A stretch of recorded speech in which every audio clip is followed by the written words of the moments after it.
are listening to Paranormal.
Welcome to Stirring the Cauldron.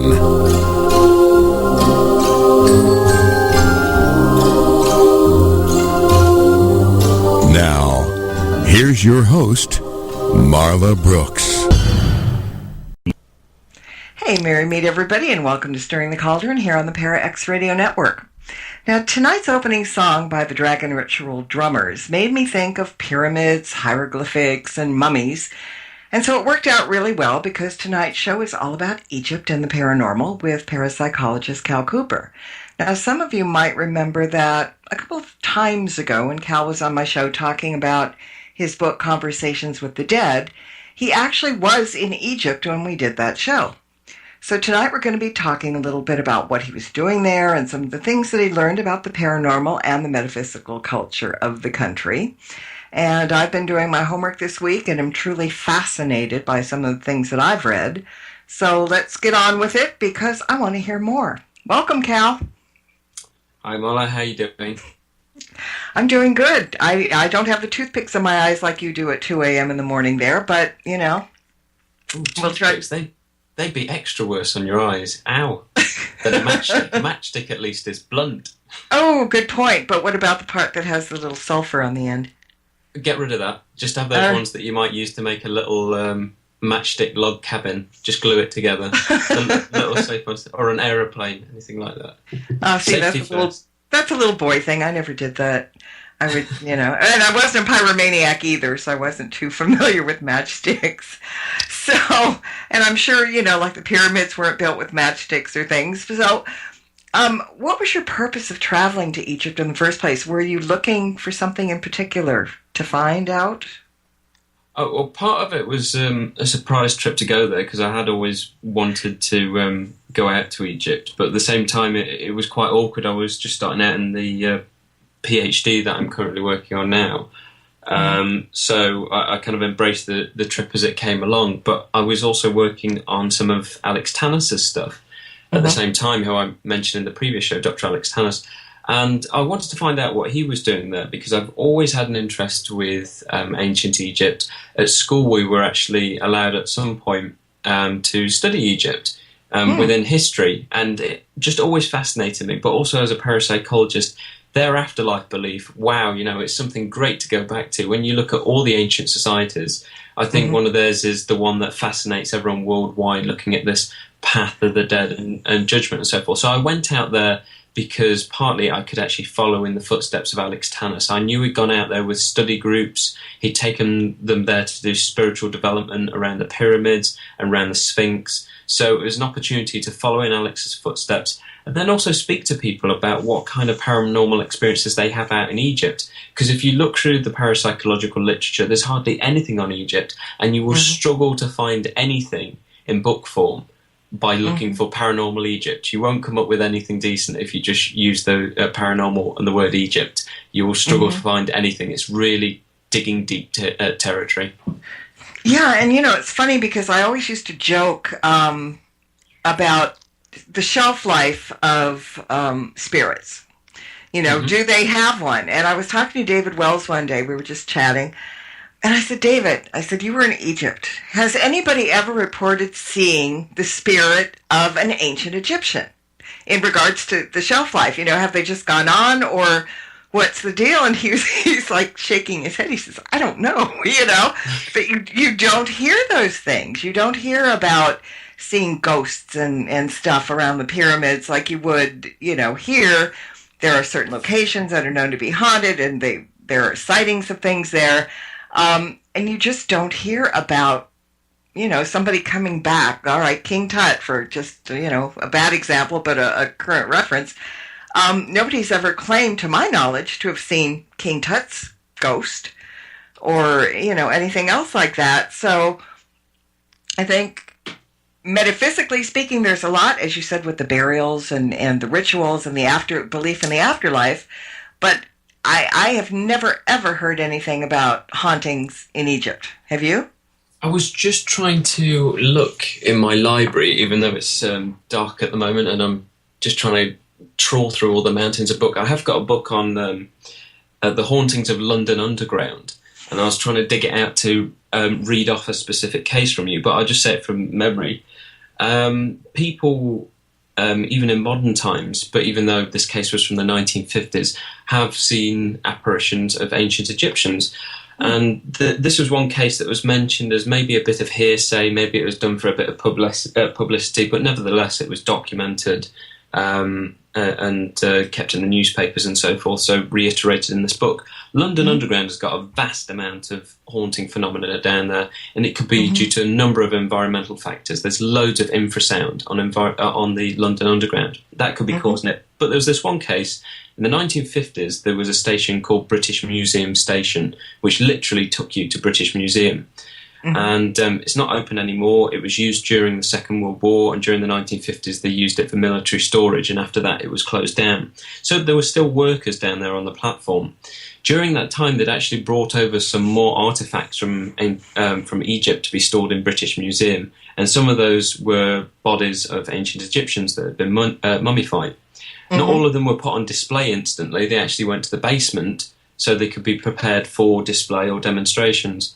And at the same time these bodies were actually housed in the British Museum, people on the platform who knew nothing about the activities, what went on in British Museum, what went in and what went out, the workers were claiming that they started seeing the apparition of an ancient Egyptian wandering up and down the platform wailing.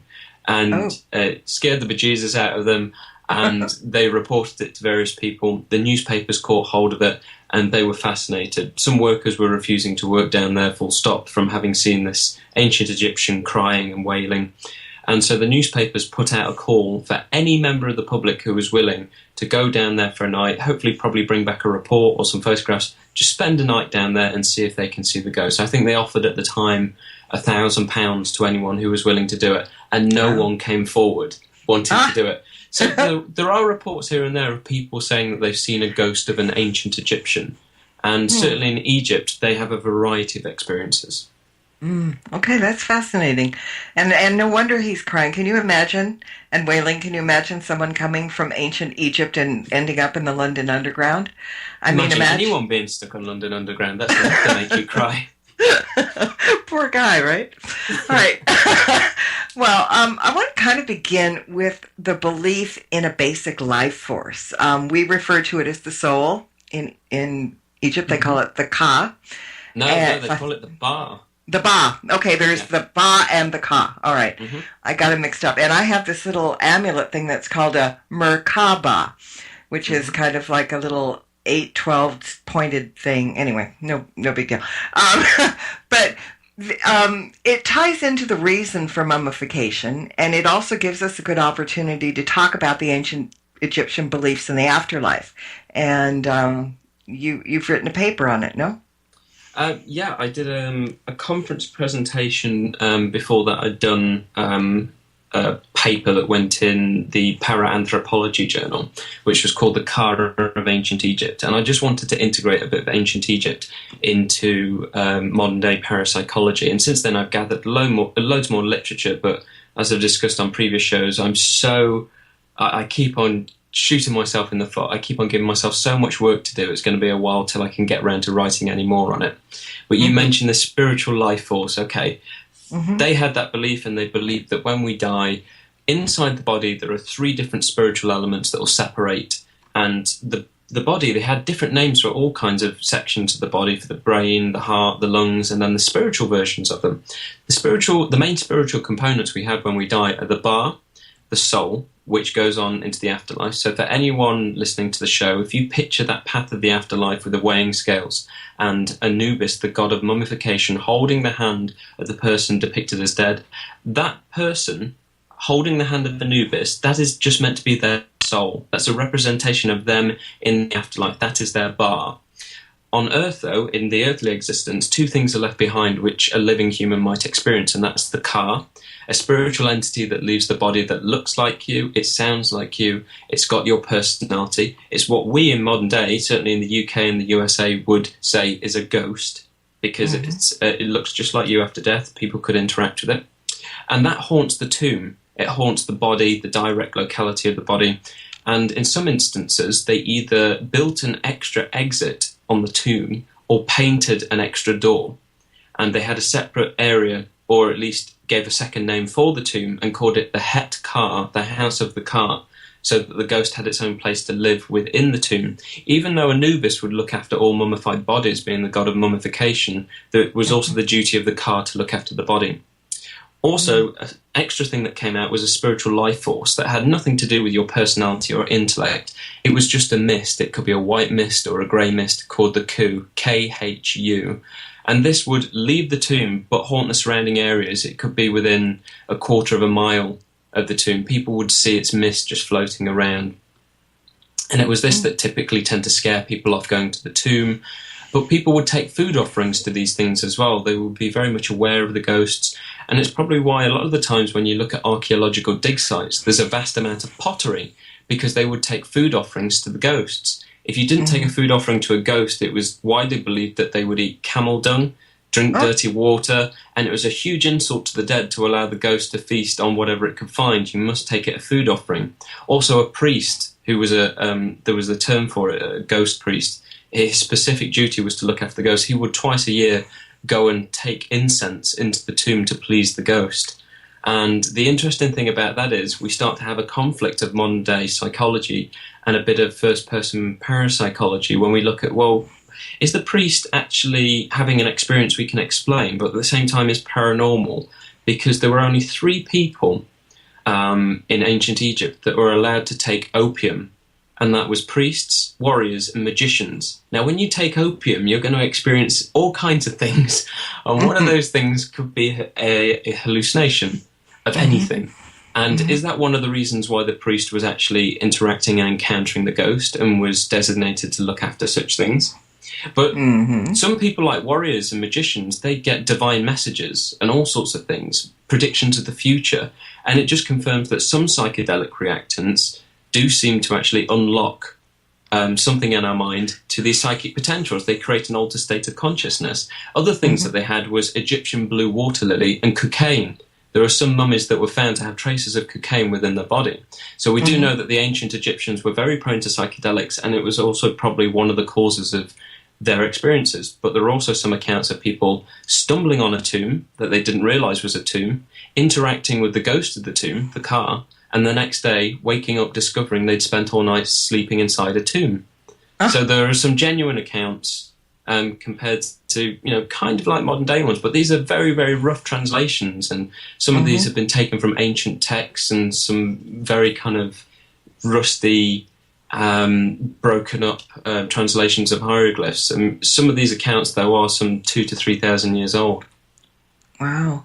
Well, you were talking about bringing them food offerings, and I was looking around for some information on certain burial rituals, which include mummification. But in the process, I read where the ancient Egyptians performed a bit of funeral magic. And the ceremony involved the symbolic animation of a statue or a mummy by magically opening its mouth so that it could breathe and speak. And then special tools were used to perform the ceremony. A calf's leg was also held up to the lips painted on the coffin. And the opening of the mouth ritual was performed so that the person who died could eat or drink again in the afterlife. Yeah. And in fact, the Book of the Dead contains a spell for this process. And then I'm thinking about Book of the Dead, and that could be really what we pagans now would refer to as the Book of Shadows, right? I'm not that familiar with pagan rituals, but certainly a spell book, basically. Yeah, you can look at any Book of the Dead, even the Tibetan Book of the Dead, which is a very popular one, and they all have different spells for different things. The Egyptians, were quite fond of magic. They believed in it, and that everything to do with magic and religion ruled their lives. There was no police within their society. Religion ruled their society, and that's even the same today in modern Egypt, because ghosts and the idea of magic and possession completely police the way they think. And when I was speaking to people, obviously in modern day when I was over there, some people were scared to death to actually discuss anyone's experiences of ghosts. They're used as a complete deterrent from going to certain places. So it's a God-fearing community in just a completely different way. And certainly the Egyptians, they feared experiencing divine entities, and they feared anyone that could use magic, but at the same time they worshipped these things because they believed they could deliver information about the future or wise words. So they said in ancient Egypt, if ever you experience a ghost, do listen to what it has to say. Interesting. And they're probably afraid of ghosts because I was reading also that the spirit has the ability to either assist or harm the living. And said something about a second death, and I'm not clear on what that was. Well, that's more so in the modern religion, because you have two dominant religions within modern Egypt, and that's Christianity and Islamic tradition. And with the Islamic tradition, it follows the Quran, and when you read the Quran, you have ghosts which are mentioned as the jinns, or genies, jinns spelled Jinns. Yeah. And the jinns, they typically haunt near places of water or a water source, and it's said within the Quran that the jinns were created by Allah before man even came about on the earth, and Allah produced the jinns through hot winds and smokeless fire. So in terms of their religious text, they're saying that ghosts and images of people were about before people even existed. It just it goes along with this notion that whatever God there is, whether there's Allah or God or other gods, that these gods created humans in the image of themselves, as they did with jinns and ghosts and other things. So that's supported across all religions. But the jinns are meant to be nasty things. They can possess someone. They can enter a person through the mouth and possess your body. People don't like going anywhere near places where they've heard that a jinn or genie haunts. But the same as their other type of ghost, they have two ghosts, and both are very negative and harmful. The other one is more so harmful. It's called an Afrit, A-F-R-I-T, and it's depicted in children's cartoons. So we have Casper the Friendly Ghost, and he's a white mist who glides about. He doesn't have feet, but he has arms and a head. And we have that in a lot of hauntings when people say, oh, there's the white lady of such and such hall, or the grey lady. Typically just a mist, very much like the Khu, the KHU.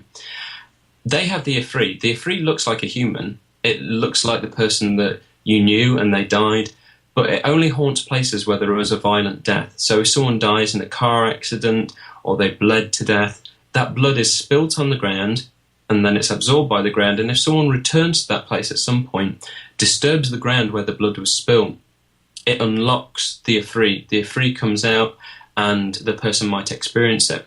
The only way they know it's an Afri rather than a living person is this person doubles in size, and it grows and grows and can get to the size of a house, and allegedly can bend over a person and squeeze them to death, and it makes a noise as it grows, which is T-O, T-O, T-O, so do-do-do-do-do, it grows as it gets. And they put this in children's cartoons to kind of scare children, this idea of ghosts, and don't go to these places, because, you know, the Afri will get you, or the genie will get you. And, you know, even adults out there think the same thing. They've followed this notion, they've followed this religious belief throughout life, so it's acted as a big deterrent. But it's slightly different from how we experience ghosts. But when you break down the characteristics, I mean, not this growing, we can have apparitions that don't seem to be of a normal size, too small or too large. But, you know, we don't normally have this growing and attacking thing, or the noise, but everything else being an absolute depiction of a person, it containing that person's memory and intellect, it looking almost solid. You probably couldn't tell that from the ghost from being a normal person. It's not transparent as media makes out. It looks like you or I. So when we look at ghosts cross-culturally, they all seem to be very natural and very similar. It's just religion that seems to interpret them in different ways and make us believe that they're acting in different ways, when actually, cross-culturally, ghosts are a worldwide phenomena that all appear and are experienced in a very similar manner. But you did say that Allah created the ghosts and things before he created man. Now, our impressions of ghosts are human souls. You know, first you're human, then you're a ghost, and this is done the other way. So their ghosts are, I would call them entities rather than ghosts, in a sense. The problem is they look like people from their depiction in many cases. Yeah. But that's religion for you. I'm just nitpicking, you know how it goes. Well, you know, one of... there's a question in the chat room, and I have to get back to it. And if you know, she wants to know how similar to fallen angels are the jinn according to the Quran. A fallen angel?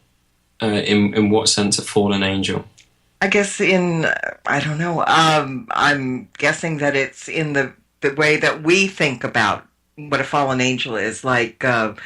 Well, Lucifer isn't Lucifer a fallen angel, or you know, just little. I often describe myself as a fallen angel.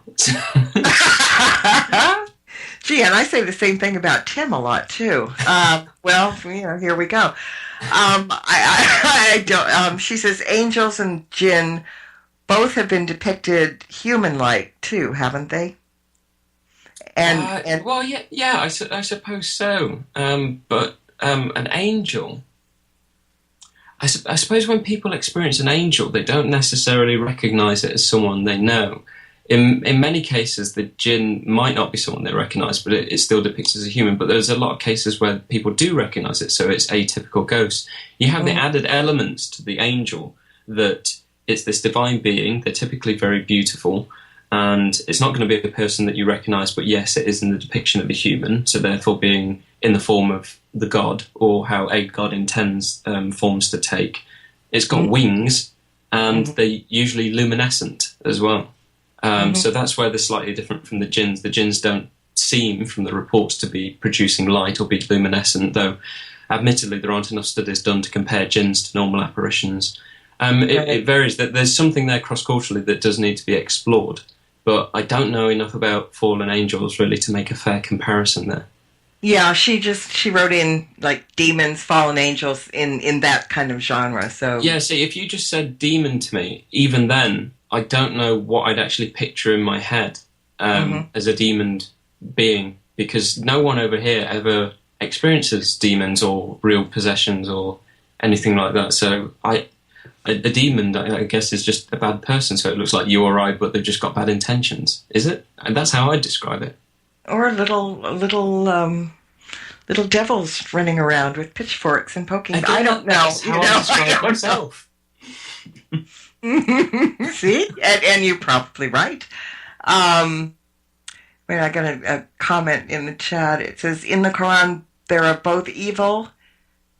There are both evil led by the jinn Iblis, and good jinn are led by Allah.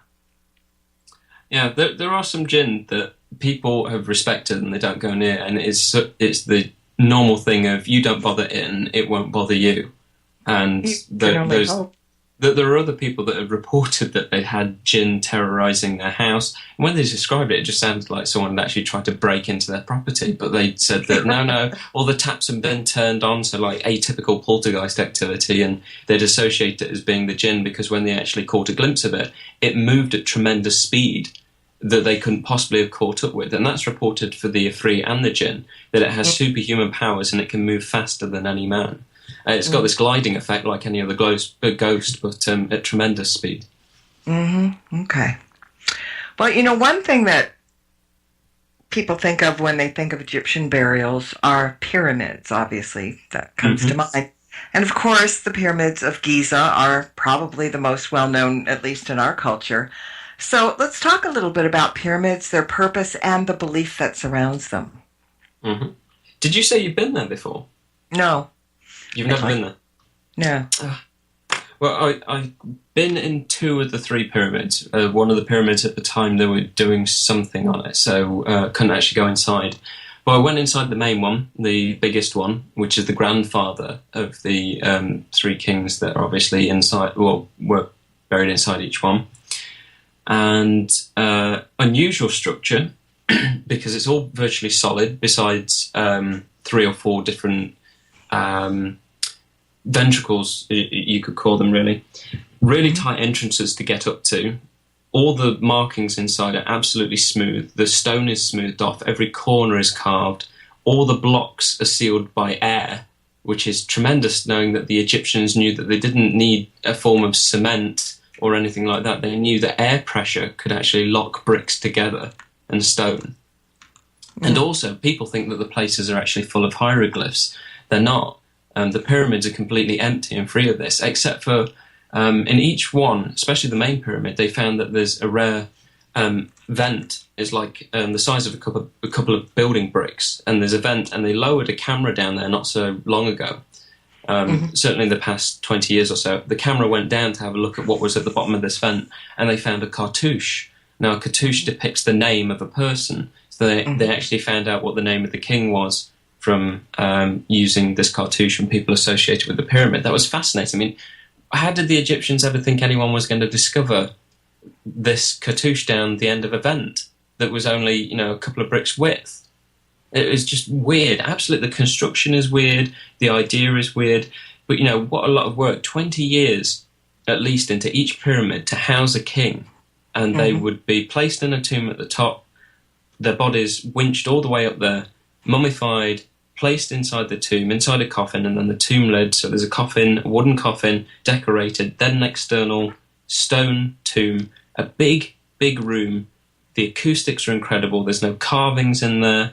And then there's 2 to 3 stone portcullises where when the builders leave, they cut the stone cullises, they cut the rope to the portcullises off, and it drops the stone so no one can actually break in there and go into the tomb of the king. They thought it would be sealed forever.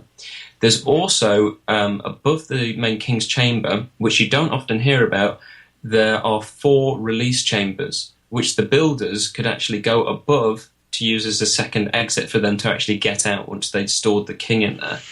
Originally, when the pyramids were created, they were all completely smooth, no stepping stones. That's weathered away over time. And at the very top of the pyramid, they were all covered in gold. So it had a gold point to it, and the rest was smoothed off in a sort of form of limestone. And below that, it's granite below that, sorry, not sandstone. Remarkable. All of these, an interesting shape. It does kind of give this idea that it's pointing to the skies and it's offering the soul to this afterlife and going up.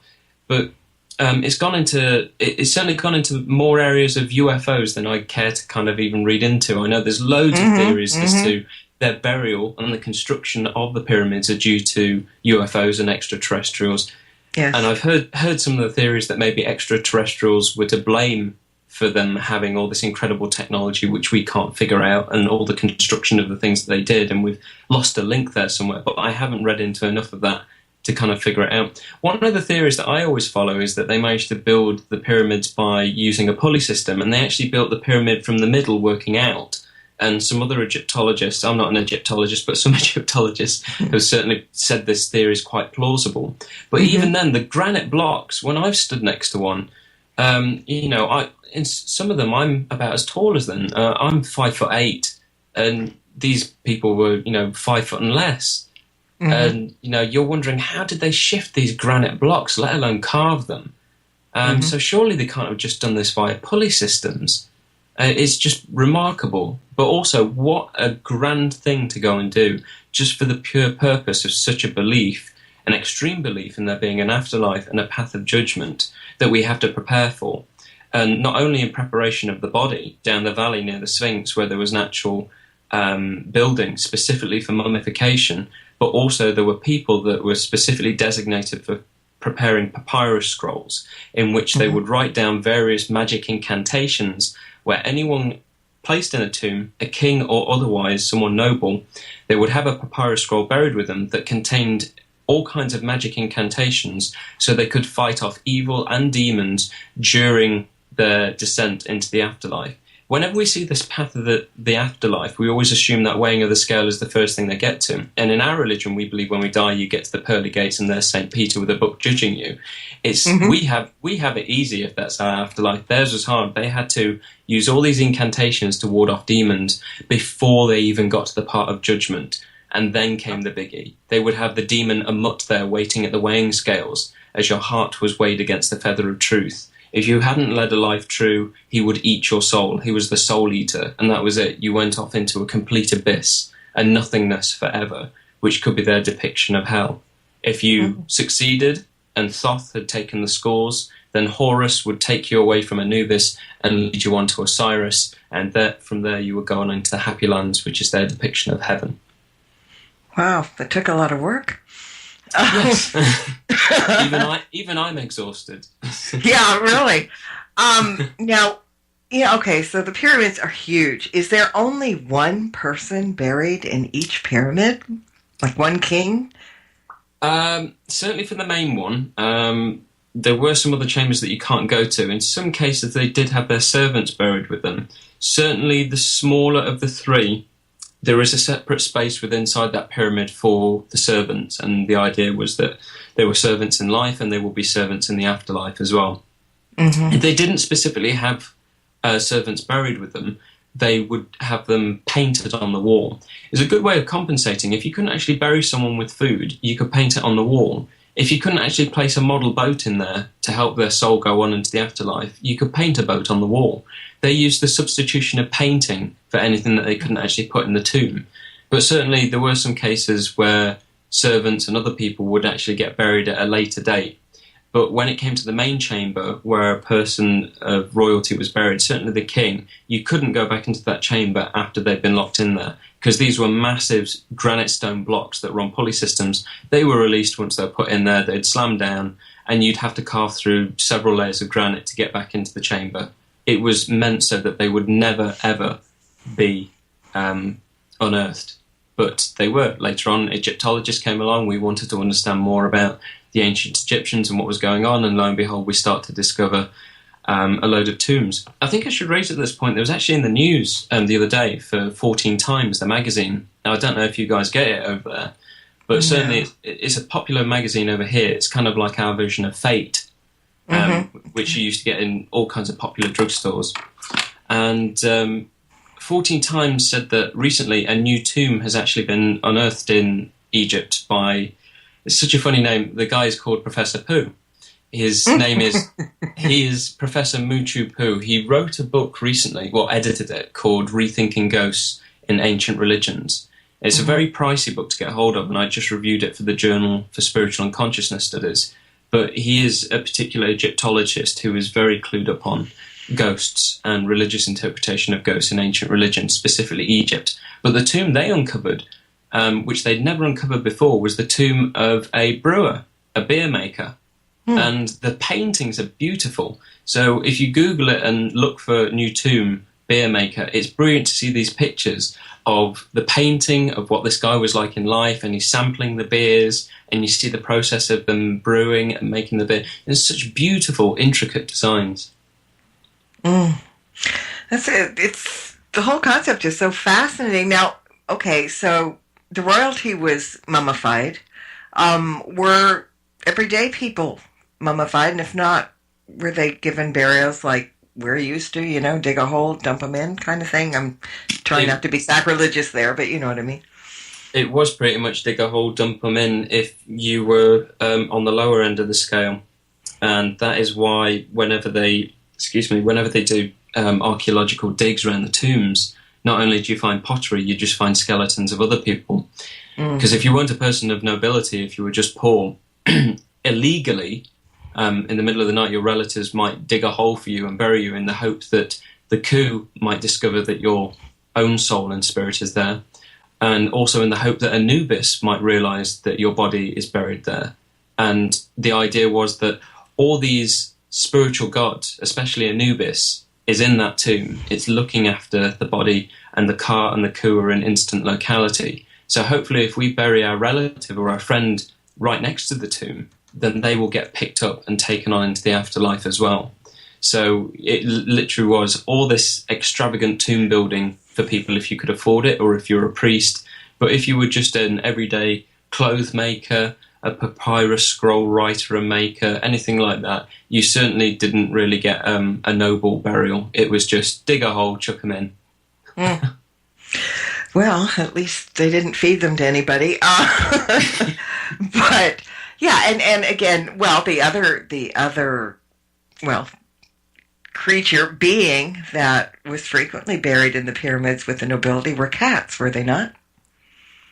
Yeah, Best.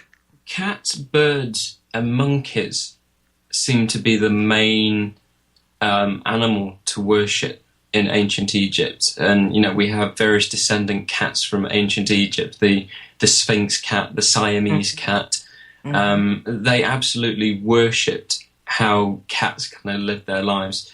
And to be honest, there was usually the idea that cats used to roam free like mad in ancient Egypt. You'd struggle to see any cats. I never saw any wild cats or anything when I was out in Egypt now. So obviously a huge shift. But the other thing that you see some cats painted in some of the tombs, but the main thing you see in substitute of a god or a spiritual form, a soul form of someone, is to paint their head on top of a bird. And you would see that sometimes in the Path of Judgment. And it's meant to be the same thing as the bar. It's the human form in spirit being half bird, half head of a human. And I guess it's a depiction of freedom, to be able to fly, to soar, to see everything. A peaceful creature, much like you could describe as, a cat being a very peaceful, relaxed creature. It's elegant in how it goes about.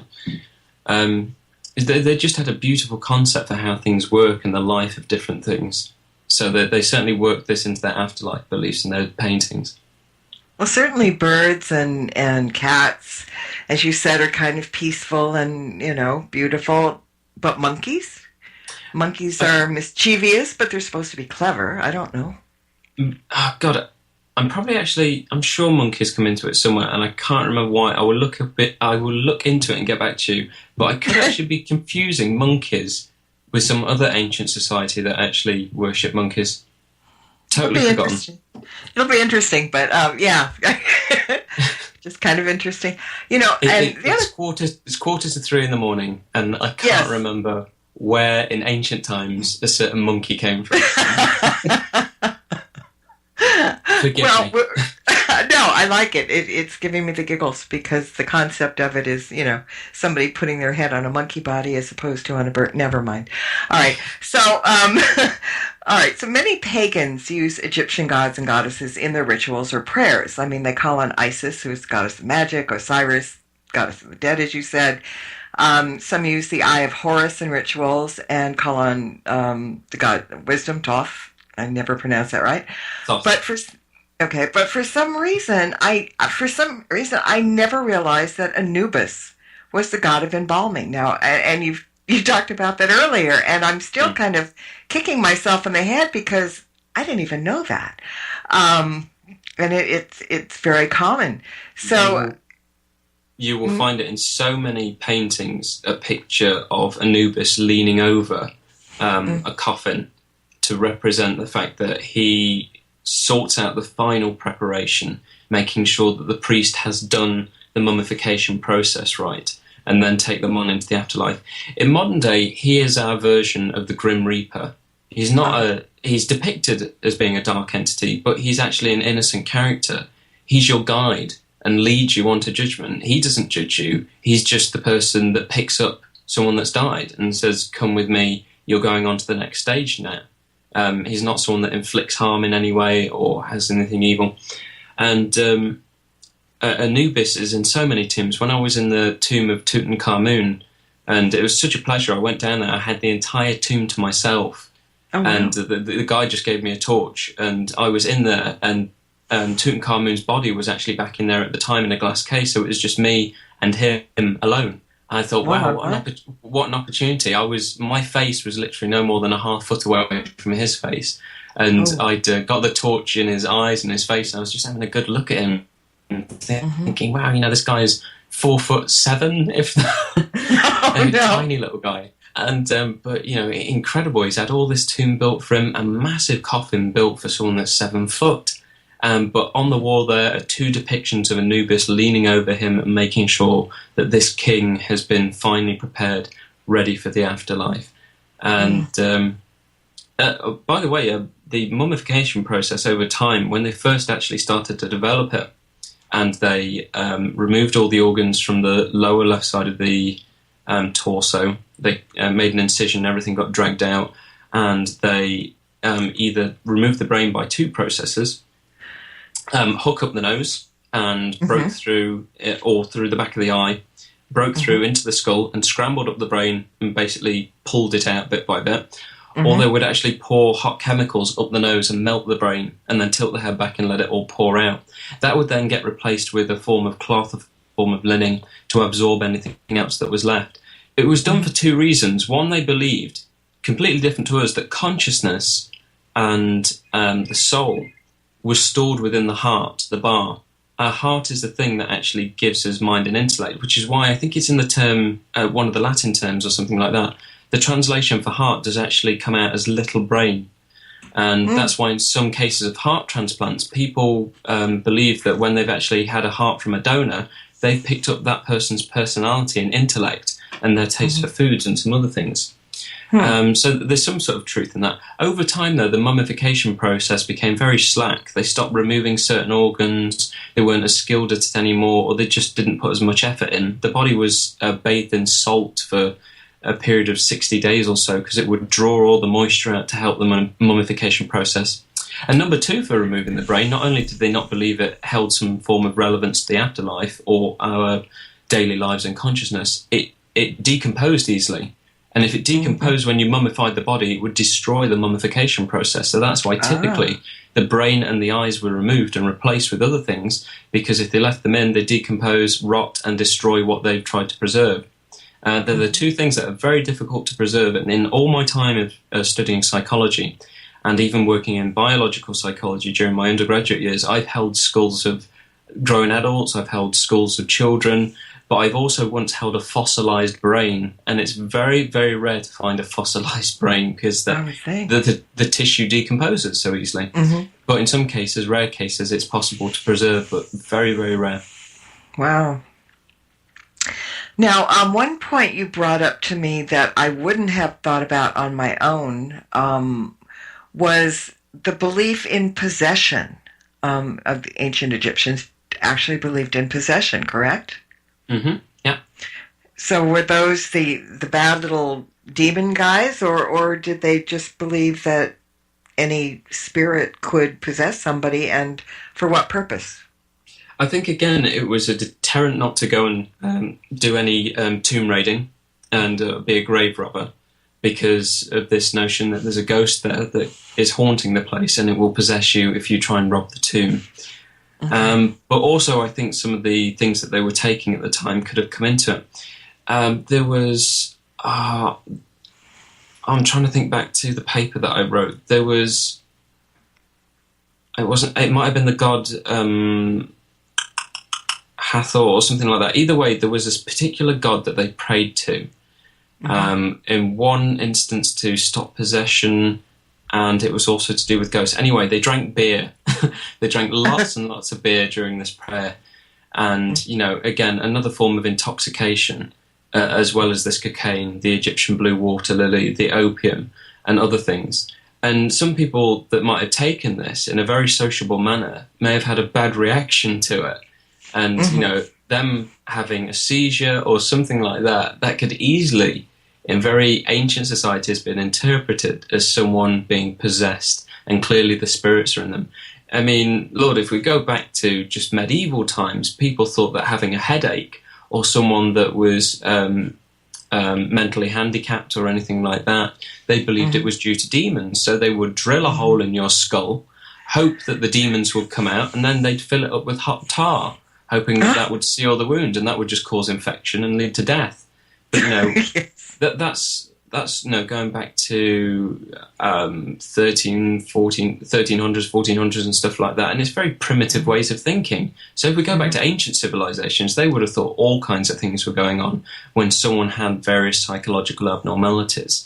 But indeed, we've still carried this tradition through, and it's probably most likely more commonly because of religion. And we do know more countries vary from others. The USA has demonologists, the UK doesn't.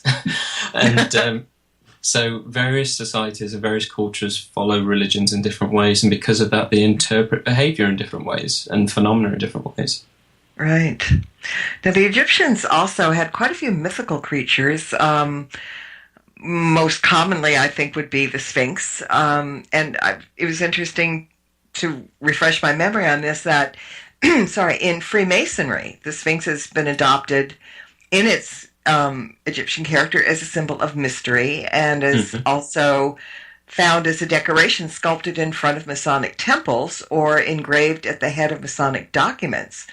But I'm guessing there are so many more mysteries of ancient Egypt that have not been explained or unearthed. What fascinated you during your visit there the most? Something that probably messed up your head trying to figure it out and you just kind of walked away from? There probably wasn't that. I mean, the tombs fascinated me. I just couldn't stop touching things. I had to keep touching the walls, and I had to keep feeling the hieroglyphs and the grooves in the wall.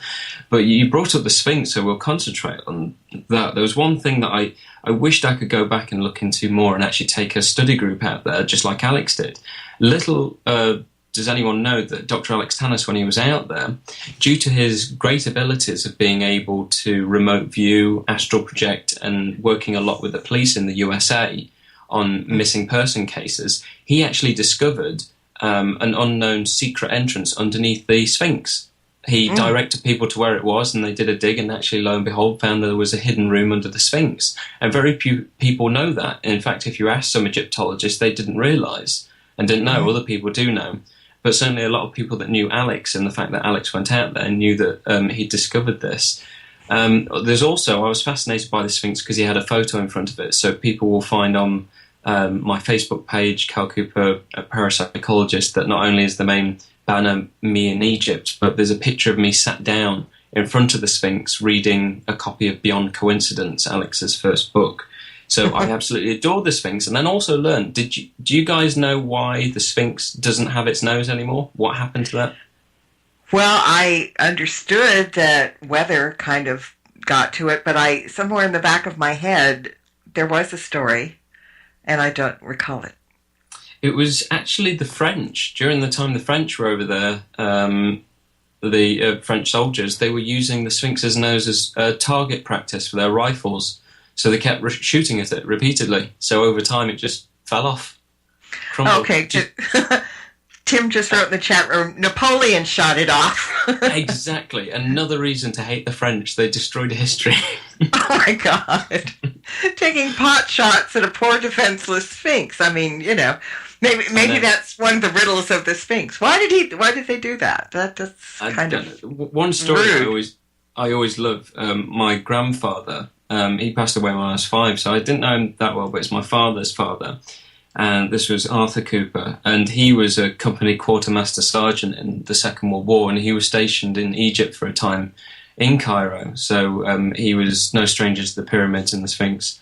And him and his fellow soldiers, they used to like getting their own back on the locals because they were forever trying to get the English to buy things and stuff like that. But they'd also try and get hold of English things. So every time we took tea bags over there, we had our own rationing. We wanted tea, traditional English cups of tea. So we took tea bags over there.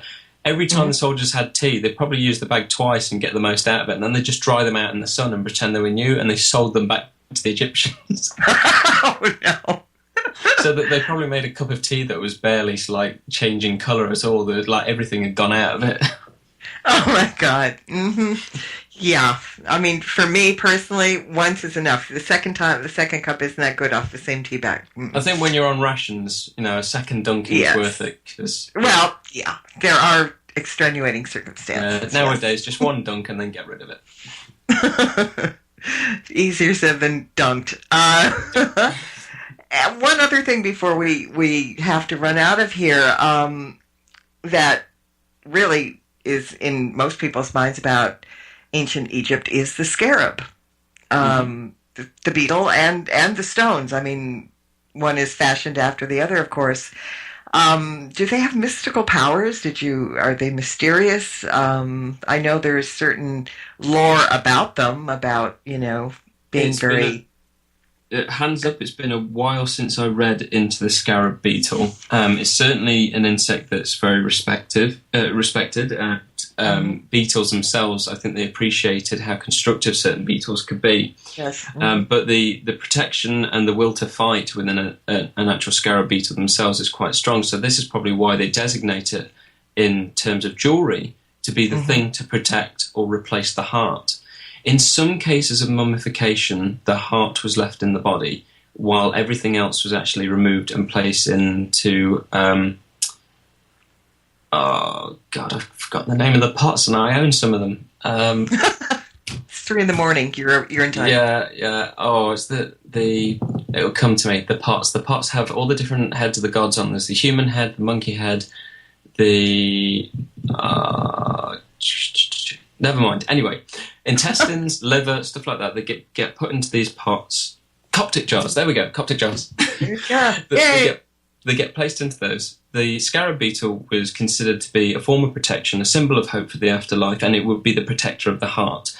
Either whether you had the heart left in the body or not, it would be placed over the top of the body, again, usually on someone of royalty or nobility, to help guard the heart on into the afterlife. Safe passage, again, for the bar to actually get to that stage of judgment.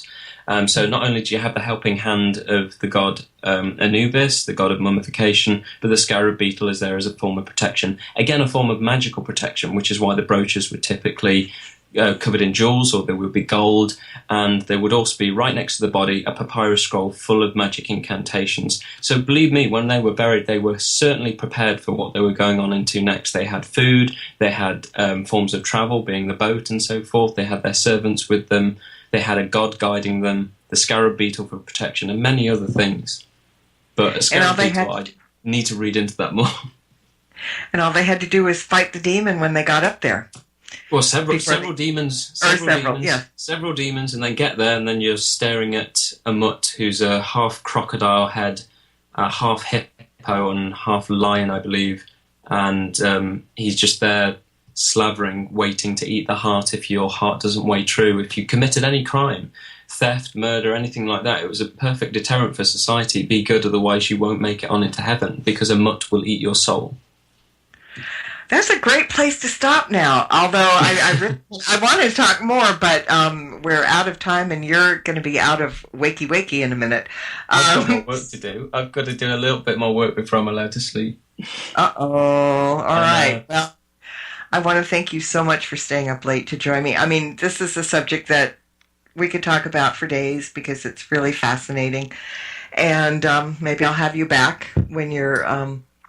Yeah, I'll write something more on this eventually, but I've got, as I say, there's more papers coming up. I'm just about to publish a paper on the full statistical analysis of the telephone calls from the dead And I'm just about to start some data collection for the PhD. So any listeners that want to take part, anyone that's suffered a bereavement and is okay to record that, they can take part in one questionnaire. And anyone that's had a bereavement and believe that they've had a paranormal experience just following that bereavement, that's another set of data that I'm collecting. So either of those two categories apply, whether you think you've had a paranormal experience during bereavement or not. I'd love people to take part. Where can they get a hold of you to do so? I will put some notices up on Facebook, on Cal Cooper Parapsychologist, and also on Telephone Calls from the Dead on Facebook, and also on Conversations with Ghosts. There will be electronic copies on there that people can click on, download, or a link to something like that, and then they can print it and post it. There'll be information on it and how to take part and what it involves and so forth. That's fantastic. All right, so people, you've got your work cut out for you. Homework. Do it. Because I think everybody probably does have a story one way or the other about that. So that's fantastic. Great. And I think, yes, we also have an email address for you. Must be Nori in there. Email address. contact@calcooper.com is my contact detail. calcooper.com is the website, and the books Telephone Calls from the Dead and Conversations with Ghosts are both available on Amazon.com. And I was just going to ask you for that. So you must be you're having a little precognition there and reading my mind, which is good. It's all the opium I've been taking. That's it. That'll do it every time. But try not to get into my head. It's a little scary in there sometimes. Yeah. So, stick your toe in, walk away. It makes it better. And also, guys, I want to thank you all for listening in as well. And just a quick announcement. There's a new show starting here on ParaX in a couple of weeks at 10 o'clock Eastern, following my show, called The Happy Mediums. Psychic mediums Lilia Lee and Deborah Freeman will be on discussing their work and experiences as mediums and the wonder of a spirituality that encourages positive interactions with those on the other side. And Lily and Deborah are both licensed psychics by the city of Salem, Massachusetts, and together they offer over 50 years of dedication in helping other people on their spiritual journeys. So they're going to be having guests, they'll be encouraging call-ins from listeners, and it sounds like a terrific show. So please, everybody, tune in. And until next time, blessed be, and merry meet again. Good night. This has been another edition of Stirring the Cauldron with Marla Brooks. Be sure to tune in next week at the same time for another great guest and more cauldron stirring. Any rebroadcast or use of this program without explicit permission is strictly prohibited. Copyright 2013. Moonlight Haw by Kevin MacLeod, licensed through Incompetech.com.